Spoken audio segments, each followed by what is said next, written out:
गरीब साध साध सब नेक हैं, आप अपनी ठोरी, जो सतलोक ले जावेंगे वो साधु कोई और।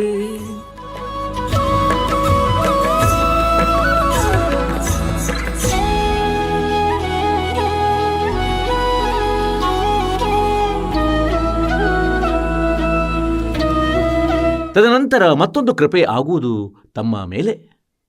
ಯಾವಾಗ ವೃದ್ಧನಾಗುತ್ತಾನೆ ಮನುಷ್ಯ, ಈಗ ಅಂತೆಯೇ ಭಕ್ತಿಹೀನನೂ ಕೂಡ ವೃದ್ಧನಾಗುವನು ಮತ್ತು ಭಕ್ತಿ ಮಾಡುವ ವ್ಯಕ್ತಿ ಕೂಡ ವೃದ್ಧನಾಗುವನು. ಇದಂತೂ ನ್ಯಾಚುರಲ್ ಆಗಿದೆ. ಏಕಾಂತದಲ್ಲಿ ಕುಳಿತು ಅಳುತ್ತಾರೆ. ಅಂದರೆ ನೋಡಿ, ನಾವು ಇವರನ್ನು ಹೀಗೆ ಸಾಕಿ ಸಲಹಿದೆವು, ಇವರದು ನಾವು ಎಷ್ಟು ಸೇವೆಯನ್ನು ಮಾಡಿದೆವು, ನೋಡಿ ಎಷ್ಟು ಶ್ರಮದಿಂದ ಇವರ ಪೋಷಣೆ ಮಾಡಿದೆವು, ಇಂದು ನಮಗೆ ಏನೆಲ್ಲ ಕೇಳಿಸ್ಕೊಳ್ಬೇಕಾಗ್ತಾ ಇದೆ. ವೃದ್ಧಾವಸ್ಥೆಯಲ್ಲಿ ಏನಾಗ್ತದೆ ಅಂದರೆ, ಮುದುಕನಾದ ವ್ಯಕ್ತಿ ತನ್ನ ಅನುಭವಗಳನ್ನು ತನ್ನ ಮಕ್ಕಳಿಗೆ ಹೇಳುವ ಪ್ರಯತ್ನವನ್ನು ಮಾಡುತ್ತಾನೆ. ಮತ್ತು ಅವನು ಪ್ರಯತ್ನ ಪಡ್ತಾನೇನೆಂದರೆ ಮಕ್ಕಳು ತಾನು ಹೇಳಿದಂತೆ ಮಾಡಲಿ. ಆದರೆ ಆ ವೃದ್ಧಾಪ್ಯದ ಅವಸ್ಥೆಯಲ್ಲಿ ಮತ್ತೆ ಮಕ್ಕಳು ಯಾವಾಗ ತರುಣರಾಗುತ್ತಾರೆ ಅಲ್ಲಿಯವರೆಗೆ ಬಹಳಷ್ಟು ಸಮಯ ಕಳೆದು ಹೋಗಿರ್ತದೆ. ಆಗ ಮಕ್ಕಳು ತಮ್ಮ ಸಮಯಕ್ಕನುಸಾರ ಹೊರ ಸಮಾಜವನ್ನು ನೋಡುತ್ತಾ ತಮ್ಮ ಕರ್ಮ ಕ್ರಿಯೆಗಳನ್ನು ಮಾಡುತ್ತಾರೆ. ಅವುಗಳೆಲ್ಲ ಆ ವೃದ್ಧ ತಂದೆಗೆ ಯೋಗ್ಯ ಅನಿಸುವುದಿಲ್ಲ. ಆ ಕಾರಣದಿಂದ ಅವರು ಮಾತಿಗೂ ಅವರಿಗೆ ಅಡ್ಡಿ ಆತಂಕಗಳನ್ನು ಮಾಡುತ್ತಾರೆ. ಮತ್ತು ಹೀಗೆ ಹೇಳುವನು, ನೀನಂತೂ ನಾಶ ಮಾಡುವೆ, ನೀನು ಹೀಗೆ ಮಾಡುತ್ತೀ, ನಾವಂತೂ ಹೀಗೆ ಮಾಡುತ್ತಿದ್ದೆವು, ನಾವು ಎಂದೂ ಹೀಗೆ ಮಾಡುತ್ತಿರಲಿಲ್ಲ ನಮ್ಮ ಜೀವನದಲ್ಲಿ. ಪ್ರಾರಂಭದಲ್ಲಿ ನಾವು ನೋಡುತ್ತಿದ್ದೆವು, ಯಾರೋ ಊರಿನಲ್ಲಿ ಈ ಟೂತ್ಪೇಸ್ಟನ್ನು ತರುತ್ತಿದ್ದ. ಆಗ ಆ ಟೂತ್ಪೇಸ್ಟನ್ನು ಯಾರು ತರ್ತಿದ್ರು? ಯಾರೋ ನೌಕರಲ್ಲಿದ್ದವನಿರಬಹುದು ಅಥವಾ ಯಾರೋ ಹೊರಗಿನ ಪಟ್ಟಣದಲ್ಲಿರುವವರಾಗಿರಬಹುದು. ಆಗ ಅವನ ಬಗ್ಗೆ ಈ ಥರ ಮಾತಾಡ್ತಿದ್ರು, ನೋಡು ನಾಶ ಮಾಡುತ್ತಾನೆ, ಇವನಂತೂ ಗೊತ್ತಿಲ್ಲ ಏನಾಗ್ಬಿಟ್ಟ. ಹೀಗೆ ಈ ರೀತಿಯಲ್ಲಿ ನಮ್ಮದು ನ್ಯಾಚುರಲ್ ವಿಚಾರ ಏನಿದೆ ಇರುತ್ತದೆ. ಈ ರೀತಿಯ ಚಿಂತನೆಗಳು ಇದ್ದೇ ಇರುತ್ತವೆ. ಈ ರೀತಿ ಆ ವೃದ್ಧ ಅಡ್ಡ ಮಾತುಗಳನ್ನು ಅವಶ್ಯ ಹೇಳ್ತಾ ಇರ್ತಾನೆ. ಈ ಕಾರಣದಿಂದ ಆ ಮಕ್ಕಳಲ್ಲಿ ಕಲಹದಂತೆ ಆಗಿ ಹೋಗುತ್ತದೆ. ಅಂದರೆ ತಂದೆಯವರು ಪದೇ ಪದೇ ಕೆಣಕುತ್ತಾ ಇರುತ್ತಾರೆ, ನಾವೇನು ಇನ್ನೂ ಬಾಲಕರೇ, ವಿವಾಹಿತರಾಗಿದ್ದೇವೆ, ಮಕ್ಕಳು ಮರಿಗಳು ಇದ್ದಾವೆ. ಈಗ ಈ ರೀತಿಯಿಂದ ಏನು ವಾತಾವರಣವು ಕೆಡುತ್ತದೆ. ಆ ಭಕ್ತಿಹೀನ ಜೀವಾತ್ಮ, ಜ್ಞಾನಹೀನ ಮುದುಕ, ವೃದ್ಧ, ಇವನು ಬೇರೆ ಒಂದು ಕೆಡುಕನ್ನು ಮಾಡುವನು. ಒಂದು ವಿಶೇಷ ತರದ ಅಶಾಂತಿಗೆ ಕಾರಣನಾಗುತ್ತಾನೆ ಇವನು. ಒಂದು ಸಮಯದಲ್ಲಿ ಏನಾಯ್ತಂದ್ರೆ, ಒಬ್ಬ ವೃದ್ಧ ಮೃತ್ಯುವನ್ನು ಪ್ರಾಪ್ತಿಸಿದ್ರಲ್ಲಿದ್ದ. ಮತ್ತವನ ನಾಲಗೆ ಬಂದಾಗಿ ಹೋಯಿತು. ಅವನ ಮಕ್ಕಳು ಹತ್ತಿರ ಬಂದರು ಮತ್ತು ಏನಾಯಿತು ತಂದೆಯವರಿಗೆ? ತಂದೆ ಏನೋ ಸ್ವಲ್ಪ ಹೀಗೆ ಸಂಕೇತ ಮಾಡುತ್ತಿದ್ದ, ಕೈಗಳು ಅಲ್ಲಾಡ್ತಿರ್ಲಿಲ್ಲ, ನಾಲಗೆ ಅಲ್ಗಾಡ್ತಿರ್ಲಿಲ್ಲ, ಹೀಗೆ ಸಂಕೇತ ಮಾಡುತ್ತಿದ್ದ. ಈಗ ಮಕ್ಕಳು ಯೋಚಿಸ್ತಾರೆ ಏನೆಂದರೆ, ತಂದೆಯವರು ಏನೋ ಹೇಳಬಯಸ್ತಿದ್ದಾರೆ. ಅವರಿಗೆ ಸಂದೇಹವಾಯಿತು ಏನೆಂದರೆ, ತಂದೆಯು ಎಲ್ಲೋ ಧನವನ್ನು ಮುಚ್ಚಿಟ್ಟಿದ್ದಾರೆ, ಧನ, ಹಣ ಅಥವಾ ಚಿನ್ನ, ಒಡವೆಗಳನ್ನು ಮುಚ್ಚಿಟ್ಟಿದ್ದಾರೆ ಎಲ್ಲೋ ನೆಲದಡಿಯಲ್ಲಿ. ಮೊದಲು ಹೀಗೆಯೇ ಕಳ್ಳರ ಭಯದಿಂದ ಜಮೀನಿನ ಅಡಿಯಲ್ಲಿ ಹಣವನ್ನು ಅವಿತಿಸಿ ಇಡುತ್ತಿದ್ದರು. ಅಂದರೆ ಆ ಪಶುಗಳನ್ನು ಎಲ್ಲಿ ಕಟ್ತಿದ್ರು?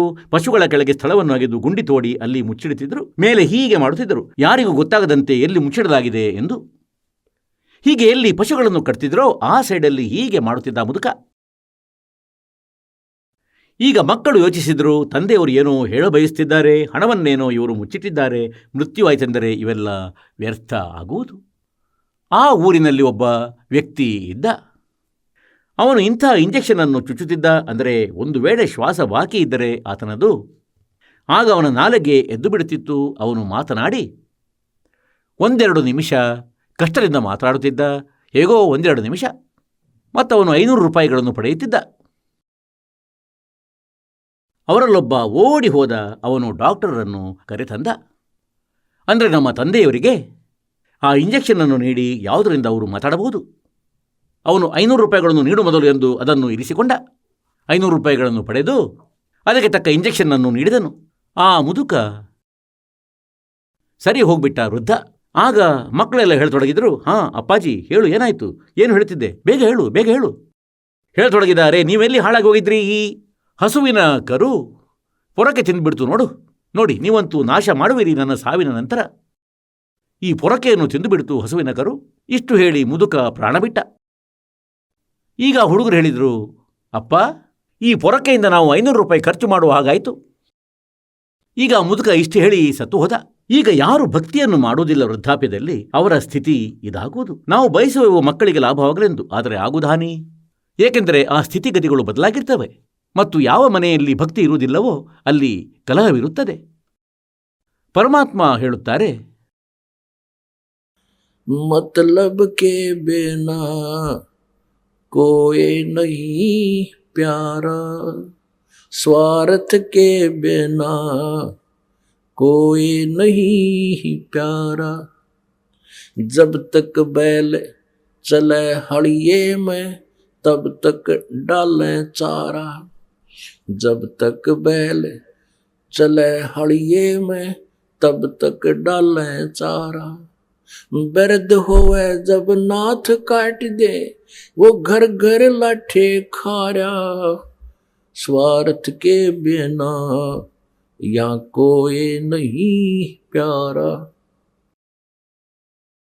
ಮತ್ತು ನಂತರ ಏನು ಹೇಳ್ತಾರೆ? भाई बिरध होवे जब पड़े खाट में सुने वचन खारे, बिरध होवे जब पड़े खाट में सुने वचन खारे, कुत्ते तावण का भी सुख को ना ये छाती फूकण हारे, मतलब के बिना कोई नहीं प्यारे. ಈಗ ಏನಾಗ್ತದೆ? ಅಂತೆಯೇ ಮುದುಕನದು ಅಥವಾ ಮುದುಕಿಯದು ಮನೆಯಲ್ಲಿ ಅವರದು ಎಲ್ಲಿ ಸಿಟ್ಟಿಂಗ್ ಇರ್ತದೆ? ಅವರದ್ದು ಎಲ್ಲಿ? ಗೇಟಿನ ಬಳಿ. ಮತ್ತಲ್ಲಿ ನಾಯಿಗಳು ಮಾಡಬೇಕಾದ ಕಾವಲುಗಾರಿಕೆ ಮಾಡ್ತಾರೆ, ಯಾವುದೋ ನಾಯಿ ಮನೆಯೊಳಗೆ ನುಗ್ಗದಿರಲಿ ಎಂದು. ಸೊಸೆ ಹೋಗುತ್ತಾಳೆ ಎಲ್ಲಾದರೂ ನೀರನ್ನು ತರಲು ಹೊರಗೆ, ಹೊಲಗಳಿಗೆ ಅಥವಾ ಹುಲ್ಲನ್ನು ತರಲು. ಮತ್ತು ಹಿಂದಿನಿಂದ ನಾಯಿ ನುಗ್ಗಿ ಹಾಲು ಚೆಲ್ಲಿ ಹೋದರೆ ಅಥವಾ ರೊಟ್ಟಿ ಕೆಡವಿ ಬಿಟ್ಟರೆ ಆ ಸೊಸೆ ಬಂದು ಒಳಗೆ ನೋಡುವಳು. ಅವಳು ನೋಡಿಲ್ಲೇನೆಂದರೆ ಇಲ್ಲಂತೂ ನಾಯಿಗಳು ಎಲ್ಲ ಕೆಲಸವನ್ನು ಬಿಗಡಾಯಿಸಿಬಿಟ್ಟಿವೆ. ಆಗ ನಂತರ ಆ ವೃದ್ಧರ ಮೇಲೆ ಕೋಪವನ್ನು ತೆಗೆಯುವಳು. ನೀವಂತೂ ಬಹಳ ಕಷ್ಟ ಕೊಡ್ತಿರುವಿರಿ ಎಂದು, ನನ್ನ ರಕ್ತವನ್ನು ಹಿಂಡಿ ಬಿಟ್ರಿ, ನಿಮ್ಮಿಂದ ಏನೂ ಸುಖವಿಲ್ಲ, ನಾಯಿಗಳನ್ನು ಓಡಿಸಲಾಗುವುದಿಲ್ಲ, ನಾಯಿಗಳು ಬರ್ದಾಗ ಕಾಯಬಾರ್ದೆ. कहते कुत्ते तावण का भी सुख को ना तुम छाती फूकण हारे. ಈಗ ಆ ಮುದುಕಿ ಅಳುವರು ಏಕಾಂತದಲ್ಲಿ. ಆ ಸೊಸೆಯ ಎದುರು ಹೇಳಲಾರರು. ಹೇಳಿದರಂತೂ ಸಂಜೆಗೆ ಊಟ ಕೂಡ ಸಿಗದು ಅವರಿಗೆ. ನಂತರ ಅಳ್ತಾರಂದರೆ, ನಾವು ಇವರಿಗಾಗಿ ಎಷ್ಟು ಮಾಡಿದೆವು, ಏನೇನು ಯೋಚನೆ ಇತ್ತು, ಮಗನ ಮದುವೆಯನ್ನು ಮಾಡುವೆವು, ನಂತರ ನಾವು ಸುಖವಾಗಿರುವೆವು. ಹೀಗಾಗುವುದು ನೋಡು. ಇಂದಿವಳು ಬಹಳ ಕಷ್ಟವನ್ನು ನೀಡುತ್ತಿದ್ದಾಳೆ, ನಂತರ ಹೇಳ್ತಿದ್ದಾಳೆ ನನಗೆ ನೋವು ಕೊಡ್ತಿದ್ದೀರಾ ಅಂತ. ಹಾಗಾದರೆ ಪುಣ್ಯಾತ್ಮರೇ, ಇದು ಬಟ್ ನ್ಯಾಚುರಲ್ ಆಗಿದೆ. ಇಲ್ಲಿ ದುಃಖದಲ್ಲಿರಿ ಅಥವಾ ಖುಷಿಯಾಗಿರಿ, ಈ ಕಾಲನು ನಮಗೆ ಈ ಪ್ರಕಾರ ಸತಾಯಿಸಿಟ್ಟಿದ್ದಾನೆ ಮತ್ತು ಹೀಗೆಯೇ ಇರುವೆವು ನಾವು. ಇದರ ಹೊರತಾಗಿ ಯಾರು ಭಕ್ತಿಯನ್ನು ಮಾಡುತ್ತಾರೆ, ಪರಮಾತ್ಮನ ನಾಮವನ್ನು ಸ್ಮರಿಸುತ್ತಾರೆ ಮತ್ತು ಪರಮೇಶ್ವರನ ಶರಣದಲ್ಲಿದ್ದಾರೆ, ಅವರ ಸ್ಥಿತಿಯಲ್ಲಿ ವ್ಯತ್ಯಾಸ ಕಂಡುಬರುವುದು. ಏಕೆಂದರೆ ಒಂದೊಮ್ಮೆ ಮಕ್ಕಳು ಭಕ್ತಿಯಲ್ಲಿ ತೊಡಗಿದರೆ ನಂತರ ನಿಮ್ಮ ಮನೆಯಂತೂ ಮಿನಿ ಸತ್ಯಲೋಕವಾಗುವುದು. ಇದನ್ನು ಖಂಡಿತ ಸತ್ಯವೆಂದು ತಿಳಿಯಿರಿ. ಈಗ ಅಂತೆಯೇ ತಾವು ವೃದ್ಧರಾಗುವಿರಿ, ಮಕ್ಕಳು ಯುವಕರಾಗುವರು, ಇವರ ವಿವಾಹವೂ ಆಗುವುದು, ಎಲ್ಲ ಕೆಲಸಗಳು ಆಗುವು. ಸರಿ, ತಂದೆ ತಾಯಿಯರದು ಸ್ವಭಾವವಾಗಿರುತ್ತದೆ ತಮ್ಮ ಮಕ್ಕಳನ್ನು ತಮ್ಮ ಅನುಭವದ ಅನುಸಾರ ಅವಶ್ಯವಾಗಿ ಗೈಡ್ ಮಾಡುವುದು. ಅವರಿಗೆ ಹೇಳಿ, ಮಗನೇ ಹೀಗೆ ಮಾಡಿಕೋ, ಹೀಗೆ ಮಾಡು. ಮತ್ತವರು ಒಪ್ಪದೆ, ಇಲ್ಲ ಅಪ್ಪಾಜಿ ಹೀಗೆ ಸರಿಯಾಗಿದೆ, ನಾವು ಹೀಗೆ ಮಾಡುತ್ತೇವೆ, ಆಗ ಅವನಿಗೆ ಒಬ್ಜೆಕ್ಷನ್ ಮಾಡುವ ಅಗತ್ಯವಿಲ್ಲ. ಒಂದೊಮ್ಮೆ ಮುದುಕ ತಿಳುವಳಿಕೆ ಉಳ್ಳವನು ಆಗಿದ್ದರೆ ಹೇಳಬೇಕು ಅವಶ್ಯವಾಗಿ. ಏಕೆಂದರೆ ಸಾಧ್ಯವಿದೆ, ಯಾವುದೋ ವಿಷಯ ಹೀಗೂ ಆಗಬಹುದು, ಅದು ಮಕ್ಕಳ ಬುದ್ಧಿಯಲ್ಲಿ ಇಲ್ದಿರಬಹುದು ಮತ್ತು ಆ ವಿಷಯ ಸೆಟ್ ಆಗಲೂಬಹುದು, ತಂದೆ ತಾಯಿಯರು ಹೇಳಿರುವುದು. ಮತ್ತವರು ಒಬ್ಜೆಕ್ಷನ್ ಮಾಡ್ತಾರಾದರೆ, ಇಲ್ಲ ಹೀಗೆ ಮಾಡುವೆವು, ಸರಿ ಮಗನೇ ಮಾಡಿಕೋ. ತನ್ನ ಜಪಮಾಲೆಯನ್ನು ಹಿಡಿದು ಮಗ್ಗುಲನ್ನು ಬದಲಾಯಿಸುವಷ್ಟೇ. ಬೇರೆಡೆಗೆ ಮುಖವನ್ನು ತಿರುಗಿಸಿದ ಮಂತ್ರವನ್ನು ಪ್ರಾರಂಭಿಸು. ನಂತರ ಏನಾಗುವುದಂದರೆ, ಪರಮಾತ್ಮನ ಕೃಪೆಯಿಂದ ಭಕ್ತಿಯನ್ನು ಮಾಡುವುದರಿಂದ ಮೊದಲಂತೂ ನಿಮ್ಮ ಶರೀರ ಸರಿಯಾಗಿರುವುದು ವೃದ್ಧಾಪ್ಯದಲ್ಲಿ. ಏಕೆಂದರೆ ಇಡೀ ಆಯಸ್ಸಿನಲ್ಲಿ ಮಾಡಿದಂತಹ ಪುಣ್ಯ ಮತ್ತು ಪಾಪಗಳ ಜೊತೆಯಲ್ಲಿರುತ್ತವೆ ಯುಗಯುಗಗಳದು. ಆಗ ಅವು ವೃದ್ಧಾಪ್ಯದಲ್ಲಿ ಬಂದು ತಮ್ಮ ಎಲ್ಲ ಪ್ರಭಾವವನ್ನು ತೋರಿಸ್ತವೆ. ಭಗವಂತನ ಭಕ್ತಿಯಿಂದ ಒಂದು ಬೇರೆಯೇ ಶಕ್ತಿ ಪ್ರಾಪ್ತವಾಗುತ್ತದೆ ಆತ್ಮ ಮತ್ತು ಶರೀರಕ್ಕೆ. ಕಷ್ಟರಹಿತ ಕೂಡ ಆಗುತ್ತದೆ ಮತ್ತು ಮಕ್ಕಳೊಳಗೆ ಕೂಡ ಪರಮಾತ್ಮ ದಯಾಳು ದಯೆ ತುಂಬಿಸುತ್ತಾನೆ. ಒಂದು ವಿಶೇಷ ನಮ್ರತೆ ಬರುತ್ತದೆ. ಅವರು ಹೆದರುತ್ತಾರೆ, ಮಾಲೀಕನಿಂದ ತಂದೆ ತಾಯಿ ಆತ್ಮ ದುಃಖಿತವಾಗಿರಲಿ ಎಂದು, ನಮಗೆ ಪಾಪ ಅಂಟದಿರಲಿ. ಹಾಗೆ ಆ ದೃಷ್ಟಿಕೋನದಿಂದ ಕೂಡ ಇಂಥ ಯಾವುದೇ ಹೆಜ್ಜೆ ತಕ್ಷಣವೇ ಇಡುವುದಿಲ್ಲ, ಒಂದು ವೇಳೆ ಅದರಿಂದ ತಂದೆ ತಾಯಿಯರಿಗೆ ದುಃಖವಾಗುವುದೆಂತು. ಮತ್ತು ಆ ಕಡೆ ತಂದೆ ತಾಯಿ ಕೂಡ ಇಷ್ಟು ತಿಳುವಳಿಕೆ ಉಳ್ಳವರಾಗಿರಬೇಕು. ಈ ಜ್ಞಾನದಿಂದ ಒಂದು ಬಾರಿ ವಿನಂತಿಸಿ ಒಪ್ಪಿಕೊಡದಿದ್ದರೆ ಹೇಳಿ, ಒಳ್ಳೆಯದು ಮಗನೇ, ಇದನ್ನು ಹೀಗೆ ನೋಡಿಕೊ, ಮತ್ತು ನಂತರ ತನ್ನ ಮಂತ್ರದಲ್ಲಿ ಮಗ್ನರಾಗಿ. ಮತ್ತು ಹಿಂದಿನ ರೀತಿಯವರ ಥರ ಮಾಡಬೇಡಿ. ಅಂದರೆ ನಾನು ಹೀಗೆ ಮಾಡಿದೆ, ನನ್ನ ಮಾತು ಕೇಳುವುದಿಲ್ಲ, ಇವಂತೂ ವ್ಯರ್ಥ ಮಾತುಗಳು, ಇದಂತೂ ಕಾಲನ ವ್ಯವಸ್ಥೆ ಆಗಿದೆ. ಇವರನ್ನು ಭಗವಂತರಿಂದ ದೂರವಿರಿಸುವುದು, ಮನದಲ್ಲಿ ಬೇಡವಾದದನ್ನು ತುಂಬಿಸಿರುವುದು, ಇವರೊಳಗೆ ಕೆಟ್ಟದನ್ನು ತುಂಬಿಸಿ ಭಕ್ತಿ ಮಾಡದಿರಲೆಂದು. ಈಗಂತೂ ಈ ಜ್ಞಾನದಿಂದ ಆ ಕೆಲಸವಾಗುವುದು. ಹೀಗೆ ನಾವು ನಮ್ಮ ಈ ಜೀವನವನ್ನು ಸುಖಿಗೊಳಿಸುವೆವು, ಪರಮಾತ್ಮನನ್ನು ಪಡೆಯುವೆವು ಕೂಡ. ಹಾಗಾದರೆ ಪುಣ್ಯಾತ್ಮರೇ, ನಾವು ಇಲ್ಲಿ ಬಂದು ಕಾಲನ ಜಾಲದಲ್ಲಿ ಸಿಕ್ಕಿಕೊಂಡಿದ್ದೇವೆ. ಮತ್ತು ಅಂತ್ಯ ಸಮಯದಲ್ಲಿ ನಮಗೆ ಇಲ್ಲಿಂದ ಹೋಗಬೇಕಾದಾಗ ತಮ್ಮ ಮೇಲೊಂದು ಅನುಗ್ರಹ ಆಗುವುದು ಇದು ಕೂಡ. ಅಂದರೆ ವೃದ್ಧಾಪ್ಯ ಕಂಪಲ್ಸರಿ ಮತ್ತು ಅವಶ್ಯಕವಾಗಿದೆ ಈ ಭಕ್ತಿಗಾಗಿ. ಏಕೆಂದರೆ ಎಲ್ಲಿಯವರೆಗೆ ತಾವು ಯುವಕರಾಗಿರುವಿರಿ, ಈ ದಾಸ ಹೇಳುತ್ತಿರುವ ಒಂದೊಂದು ವಚನವನ್ನು ಹೀಗೆಂದು ತಿಳಿಯಿರಿ, ಅಂದರೆ ಅಮೂಲ್ಯ ಮತ್ತು ಸತ್ಯವೆಂದು. ಈಗ ಎಲ್ಲಿ ತನಕ ತಾವು ತರುಣರಾಗಿರುವಿರಿ, ನಿಮಗೆ ಒಂದು ಕ್ಷಣದ ನೆಮ್ಮದಿ ಇಲ್ಲ. ಭಕ್ತಿಯನ್ನು ಮಾಡುತ್ತಿರುವಿರಿ, ಇದು ನಿಮ್ಮ ಸೌಭಾಗ್ಯವಾಗಿದೆ. ಇದು ವಿಶೇಷವಾದ ಕೃಪೆ ಮಾಲೀಕನದ್ದು ತಮ್ಮ ಮೇಲಿದೆ. ಆದರೆ ತಮಗೆ ಇಷ್ಟು ಆಸಕ್ತಿ ಇಲ್ಲ. ಮತ್ತು ಹೇಗೆಂದರೆ ಹಾಗೆಯೇ ತಾವು ಈ ಕೆಲಸ ತಮ್ಮ ಕ್ರಿಯೆ ಮಾಡುತ್ತಾ ಭಕ್ತಿಯನ್ನು ಮಾಡುತ್ತಾ ವೃದ್ಧರೂ ಆಗುವಿರಿ. ಮತ್ತು ವೃದ್ಧರಾಗಿ ನಂತರ ತಮ್ಮ ಶರೀರ ಕೂಡ ಶಿಥಿಲ ಆಗುವುದು. ತಮ್ಮ ಶರೀರದಲ್ಲೂ ಕೂಡ ಯಾವುದೋ ಸಣ್ಣ ಪುಟ್ಟ ಏರುಪೇರಂತೂ ಆಗುವುದು. ಯಾವುದೋ ಕಷ್ಟ ಬಂತು, ಒಮ್ಮೊಮ್ಮೆ ಹಲ್ಲು ನೋವು, ಒಮ್ಮೊಮ್ಮೆ ಕಣ್ಗಳಿಂದ ಕಾಣಿಸದೇ ಇರುವುದು, ಈ ಭಯವಿರುವುದು. ಹೇ ಭಗವಂತ, ಎಲ್ಲಾದರೂ ಕುರುಡನಾದೇನು ಹೇ ಮಾಲೀಕ? ಆಗ ಭಗವಂತ ಇನ್ನೂ ಹೆಚ್ಚು ನೆನಪಿಗೆ ಬರುವನು. ಮತ್ತು ನಂತರ ತಮಗೆ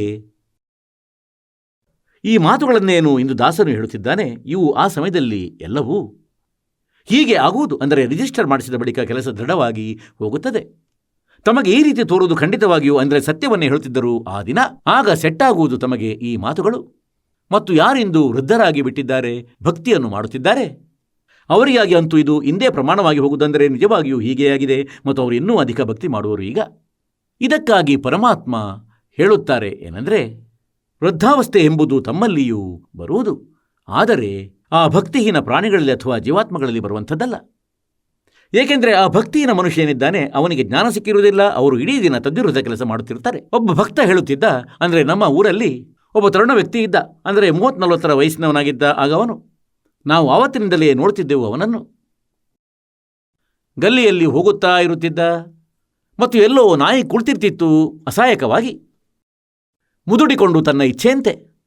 ಆಗ ಅವನು ನಿಧಾನವಾಗಿ ಹೋಗಿ ತಾನಿಟ್ಟುಕೊಂಡಿದ್ದ ಬಡಿಗೆಯಿಂದ ಅದಕ್ಕೆ ಹೀಗೆ ಹೊಡೆಯುತ್ತದೆ ಸೊಂಟಕ್ಕೆ, ಮತ್ತು ಆ ನಾಯಿ ಮತ್ತು ಕೂಗಾಡುತ್ತದೆ ಕೊಯ್ ಕೊಯ್ ಎಂದು.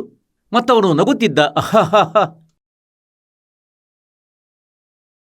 ಅವನಂತೂ ತನ್ನ ಕರ್ಮ ಹಾಳು ಮಾಡಬೇಕಾಗಿತ್ತು, ಮಾಡಿದ. ಹೇಳುತ್ತಾರೆ ನಂತರ ಅವನು ಯಾವಾಗ ವೃದ್ಧನಾದ ಆವಾಗ ಹೀಗೆ ಹೇಳುತ್ತಿದ್ದ, ಅಂದರೆ ನಾಯಿ ಅಳುವಂತೆ.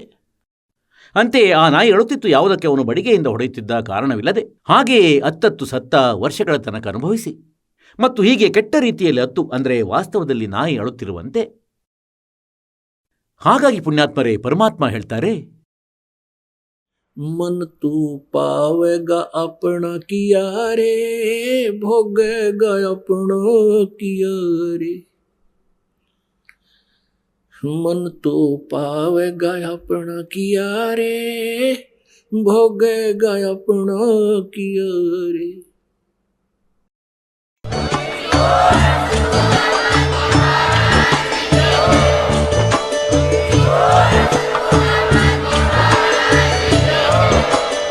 ನೀವು ಕೇಳಿದ್ದೀರಿ ಜಗದ್ಗುರು ತತ್ವದರ್ಶಿ ಸಂತ ರಾಮ್ಪಾಲ್ ಮಹಾರಾಜರ ಮಂಗಳ ಪ್ರವಚನ. ಹೆಚ್ಚಿನ ಮಾಹಿತಿಗಾಗಿ ವಿಸಿಟ್ ಮಾಡಿ ನಮ್ಮ ವೆಬ್ಸೈಟ್ www.jagadguru-rampalji.org. ಸಂತ ರಾಮ್ಪಾಲ್ ಮಹಾರಾಜರ ಶುಭ ಆಶೀರ್ವಾದದಿಂದ ಇಡೀ ವಿಶ್ವದಲ್ಲಿ 500ಕ್ಕೂ ಹೆಚ್ಚು ನಾಮದೀಕ್ಷಾ ಕೇಂದ್ರಗಳಿವೆ. ಇದರಲ್ಲಿ ಸಂತ ರಾಮ್ಪಾಲ್ ಮಹಾರಾಜರಿಂದ ನಿಶುಲ್ಕವಾಗಿ ಆನ್ಲೈನ್ ನಾಮದೀಕ್ಷೆ ಕೊಡಲಾಗುತ್ತಿದೆ. ತಮ್ಮ ಹತ್ತಿರದ ನಾಮದೀಕ್ಷಾ ಕೇಂದ್ರದ ಮಾಹಿತಿಗಾಗಿ ಸಂಪರ್ಕಿಸಿ 888 444 7302.